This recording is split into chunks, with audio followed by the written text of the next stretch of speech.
Apprendre son histoire est un acte de résistance. Mais bon, on va faire de l'histoire.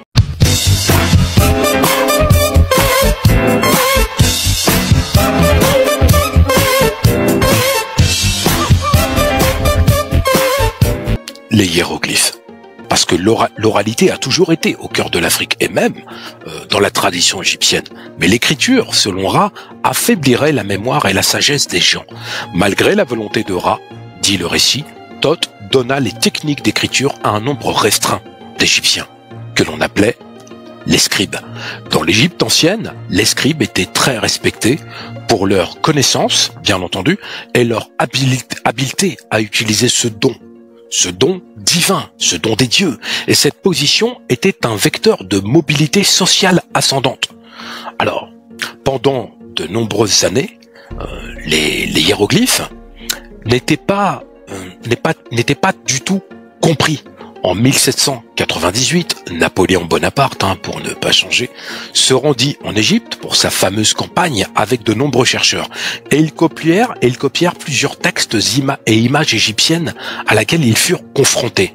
Un an plus tard, on trouva la pierre de Rosette, et c'est un décret de Ptolémée V, avec le même texte écrit en grec et en démotique, comme je vous l'ai dit au début, et en hiéroglyphe, et je reviens à cet individu, Jean-François Champollion, qui est appelé le père des hiéroglyphes, alors que c'est faux. Il identifia le nom de Ptolémée V, écrit sur la pierre de Rosette, en comparant les hiéroglyphes avec la traduction grecque. Il poursuivit ensuite l'étude des noms en utilisant un obélisque, celui de Philae, aujourd'hui dans le Dorset en Angleterre. Il y a celui de la Concorde et l'autre il est à Dorset en Angleterre. On se demande bien pourquoi. Sur l'obélisque était inscrit le nom de Ptolémée et Cléopâtre. Cela permit de conclure avec le recoupement que l'écriture hiéroglyphique de l'Égypte ancienne était un mélange de signaux représentant des sons, des idées et des mots. Et donc, et non un alphabet. Vous voyez, longtemps on a cru que c'était un alphabet, ce n'est pas un alphabet au sens commun du sens alphabet. En déchiffrant la pierre de Rosette, Champollion mit au jour le système d'écriture de l'Égypte ancienne et a permis au monde occidental de lire enfin l'histoire de l'Égypte.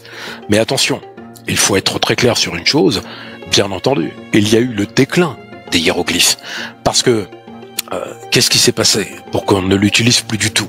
Au cours de la période dite ptolémique, nous sommes 332 à moins 30 avant Jésus-Christ, et de la période romaine, 30 à moins 395 de notre ère, en Égypte.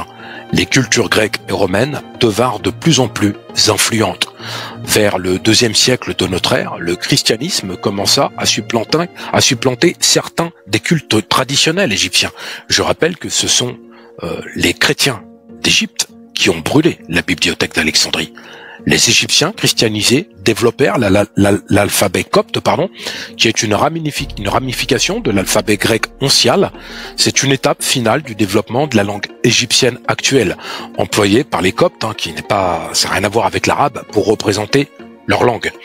On trouve des exemples de cet alphabet copte complet, qui est un alphabet à 32 lettres, dès le IIe siècle de notre ère, avec les documents historiques et les fouilles archéologiques. Son utilisation reflète non seulement l'expansion du christianisme en Égypte, mais elle représente clairement, il faut dire les choses, une rupture culturelle majeure avec l'Égypte antique. Le copte fut la première écriture alphabétique utilisée dans la langue égyptienne. Auparavant, ce n'était pas le cas. Par la suite, les hiéroglyphes égyptiens furent remplacés, malheureusement, par l'écriture copte. Je dis malheureusement parce que là, c'est significatif d'une perte d'un point de vue historique. Seuls quelques signes de l'écriture démotique survécurent dans l'alphabet copte. La langue écrite des anciens dieux plongea ainsi dans l'oubli pendant près de 2 millénaires.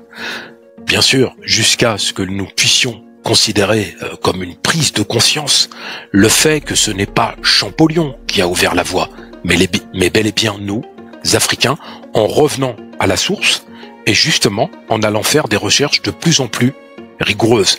Bien entendu, il faut saluer les travaux de Cheikh Anta Diop, Théophile Obenga et d'autres, mais aussi les travaux de tous ces chercheurs historiques que vous ne connaissez certainement pas parce qu'ils n'ont pas produit de livres, mais qui ont permis justement une redécouverte de l'écriture hiéroglyphique et de la culture égyptienne.